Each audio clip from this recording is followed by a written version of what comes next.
New bike, who dis? We are here just ahead of the grand depart of the 2025 Tour de France with Scotty Roy, engineering manager for Cervélo, who has not one, but two new race bikes here for the Tour de France.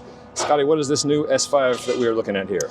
What everyone's noticed straight off the bat is the cockpit. So Yes. the integrated one piece, as well as the deeper chord section fork. So for us, the goal was obviously to make a faster bike. Always. Make a faster bike, make riders faster. Yep. One of the really important factors of that is for the team, it needs to be a familiar riding and familiar feeling bike. Sure. So A time trial bike would be faster. You don't want to be racing into corners in a mass trial. Exactly, right. So generally making a faster bike, you're increasing surface area. Increasing surface area increases weight, which we don't want to do. So we're really cognizant of keeping this bike as light as we can at the pinnacle of the aero. Yes. So it's pretty obvious. You can look at the fork when the bikes are side by side, and it is significantly deeper in chord. Yes. A lot of our gains came from this area. It's also minor cleanup of the rear end of the bike allowed for those as well, but the majority of that was in the front end. The fork was about 30 grams heavier than the outgoing one. There's no way around not adding weight to that amount. More mass is more mass. Exactly. Yes. So we then had to look elsewhere as a system approach to try and bring the weight down of the bike. So the bike itself got about 130, 140 grams lighter as a system. Even with all the extra materials? Absolutely. It seems like the outgoing cockpit had a sort of similar shape, but there was still some hardware involved in putting stuff together with some of the weight savings from... Definitely, that, right? Yeah. So there's a lot of, I'm not going to say redundant weight, but in this case it is redundant weight because you have two interfacing surfaces between the stem and a handlebar that need to be reinforced. Yes. So there's extra material thickness there in a normal, any type of stem, V-stem or a conventional shape. Yep. You then are also removing the hardware that is used to attach that. So contrary to popular belief, the driver for the one-piece cockpit was weight first. So it was an easy way of pulling a lot of weight out of the system. Yeah. And then a resultant of that is then we refine and the aero gains are then also from that. So you reduce the bulk in the interfacing surfaces and then you're able to thin everything out as well. Sure, that makes sense. And one-piece bars, bar stems, look cool for those of us who aren't racing the Tour de France. It still looks slick, but that also comes with the potential compromise of like, okay, what if it doesn't fit you, right? So how many fit options do you have as far as length and width? Yeah, so we have, I believe it's 19 combinations. Oh, wow. Yeah, so it goes from, I think, an 80 stem to a 140. And then we've got a range of widths from 36 to 40, all the way up to 40 to 44s. So, Okay.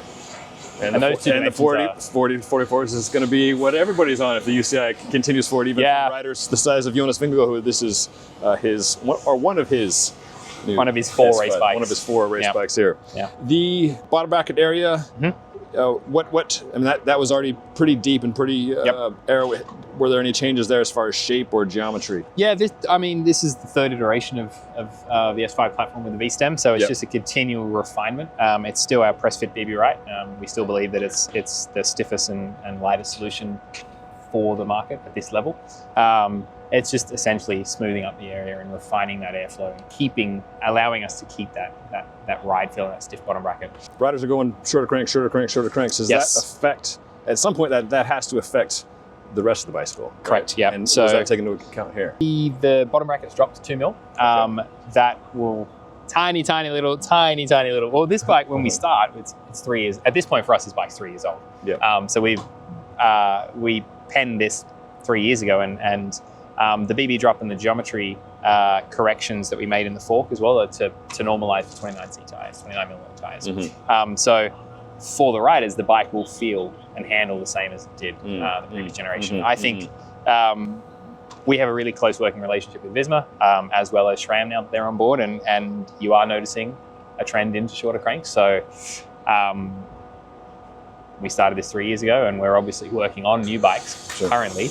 And I think you'll see a pretty dramatic change if everything works out in fit and handling and geometry as a resultant of where we are going with shorter cranks.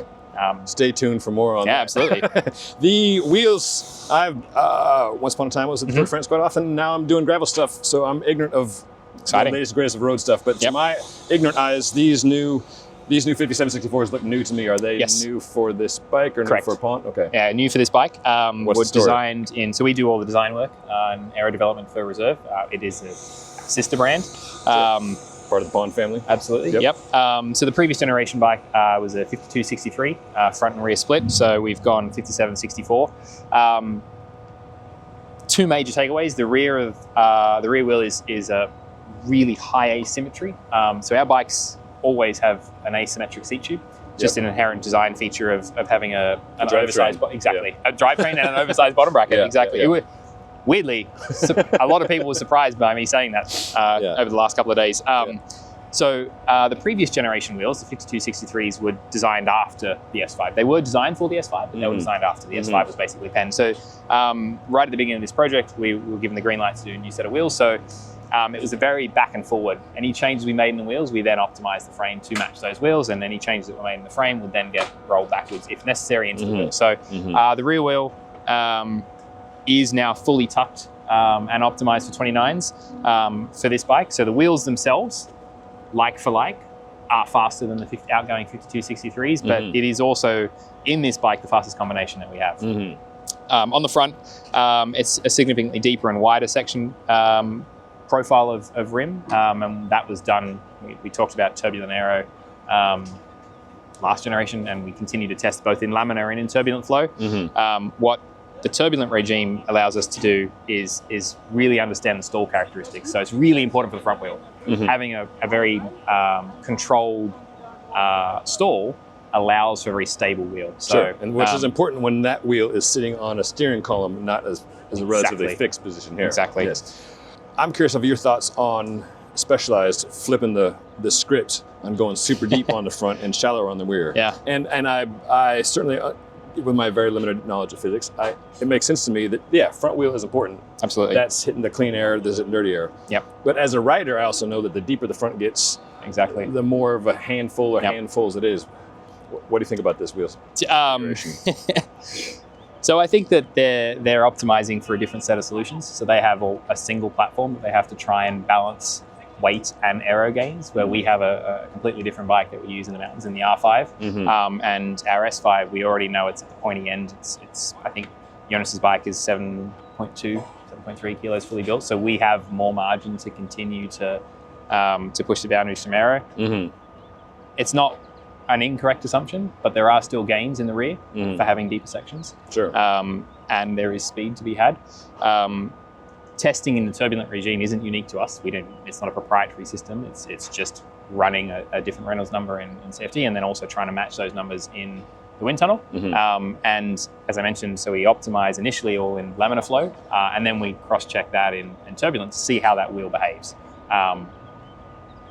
Going deeper in a section of the front is harder to control that stall. It's not impossible, it's just a harder thing to do.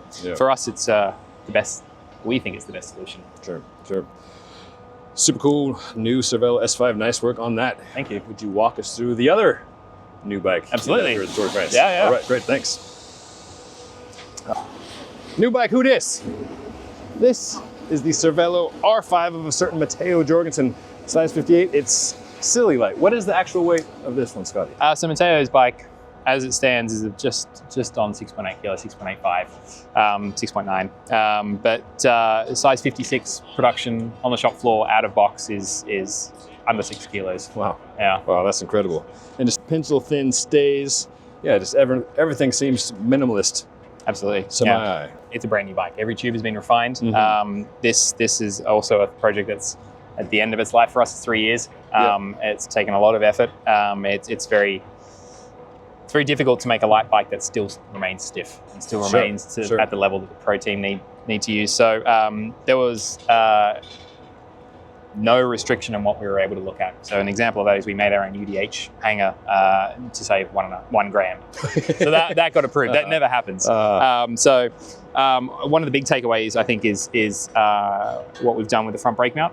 It's now a very similar setup to the rear, where it's through bolt. It's kind of an aha moment for us. We're like, why there's in a normal system, you have aluminium slugs that are in there because you bolt into the fork. It's additional weight. So if we have a through bolt system, we're able to clean that area up, remove all the excess bulk material and alloy, and then significant weight saving of that. As a percentage of overall weight for the fork, this was almost 10%. So we're at a fork that is now one of the lightest in the market and retaining its stiffness and retaining its ride characteristics.